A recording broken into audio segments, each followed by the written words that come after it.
Welcome to UITVN, Urban Internet TV News. I'm Alexander Caden.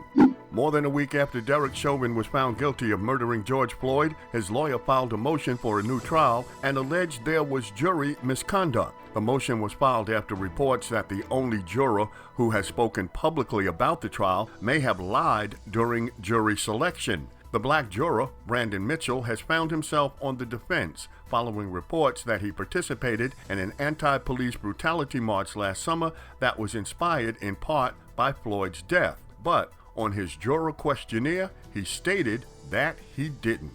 4 former Minneapolis police officers, including convicted murderer Derek Chauvin, were indicted by a federal grand jury on charges that they violated George Floyd's constitutional rights when they restrained him on the pavement during the fatal encounter last year.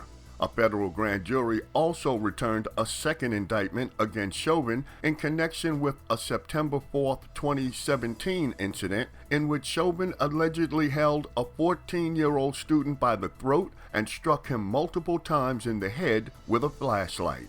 Atlanta Mayor Keisha Lance Bottoms will not seek re-election for office after one term. It's not clear what Mayor Bottoms' plans are after leaving office, although her decision and one of her comments sparked speculation about her joining the Biden administration.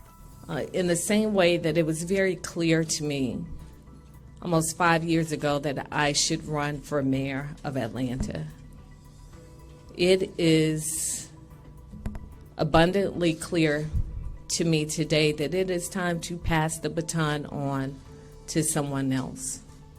I am immensely proud of the men and women whom I have served with. I could not ask for a better team of people who have a heart and a love for the people of this city.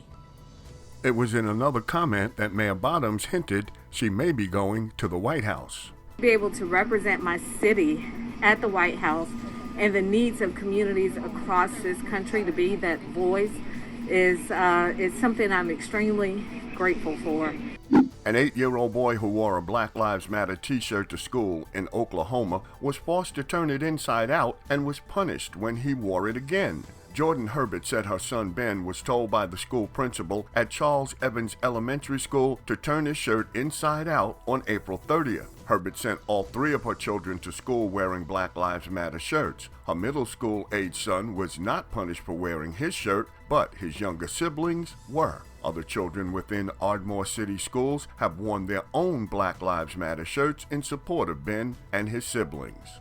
A bipartisan bill co-sponsored by South Carolina Senator Tim Scott and North Carolina Representative Alma Adams would direct money to renovate and modernize buildings at more than 100 of the nation's historic black colleges and universities. The bill would help schools preserve buildings on their campuses with historical significance and provide high-speed internet and support for virtual teaching.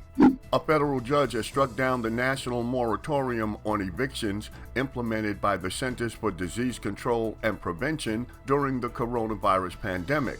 The ruling will put millions of Americans at risk of losing their homes months ahead of the projected moratorium end date in September. The U.S. will restrict travel from India, citing a devastating rise in COVID-19 cases in the country and the emergence of potentially dangerous variants of the virus. A Georgia judge has set a trial date for the murder of Ahmaud Arbery. The trial is slated to begin on October 18th after lawyers select a jury. The trial date coincides with what would have been Arbery's 27th birthday. Travis and Gregory McMichael, along with William Bryant, have been charged with murder and hate crimes for killing Ahmaud while he was jogging in a neighborhood in Brunswick, Georgia. You've been watching UITVN, Urban Internet TV News. UITVN is produced for the Urban Internet News Network. For more national news and information for and about people of color, visit our website at myuin.net.